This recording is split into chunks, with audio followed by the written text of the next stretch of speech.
we ended up going with Sonic Ranch as the recording studio for Forgotten Days because we had a dialogue with Randall, and he had a few studios that were kind of at the forefront of places that he wanted to do the record.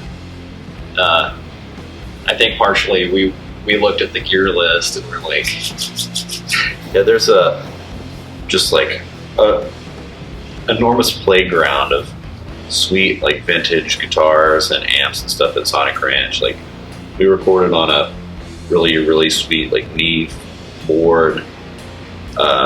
It's just vintage like Les Paul. Lots of cool drums. Yeah, lots of drums, synths and stuff. This isn't a commercial for Sonic Ranch. Perhaps he didn't give us any money.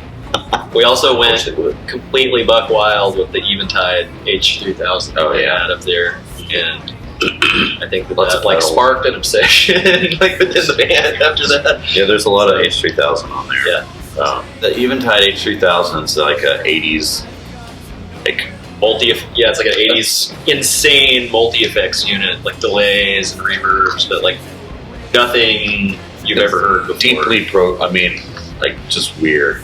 You get into some really weird territory, but also just like mega lush reverbs and spacious delay stuff.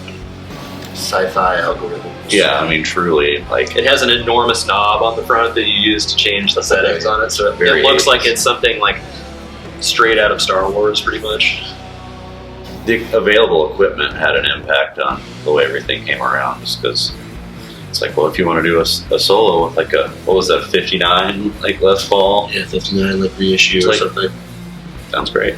It was about as close to a mystical experience as I can think of, and like if only Mystical had been there. Yeah.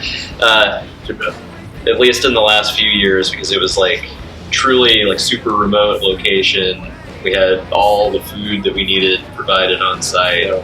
We had like a roaring campfire. Pretty much every night after recording, just like hang out, stars and campfire, have a couple beers. It was so cool to have a stressful day. Not even stressful, not in a negative way, but being in a studio. Yeah, it's a hard work day, and then instead of going home, which is just across like effectively a parking lot, a short walk, we would just go to a fire, whether it was cold or not, and talk about the day and the plans for the next day. And that's so like non-modern world, at least the world that I live in, kind of.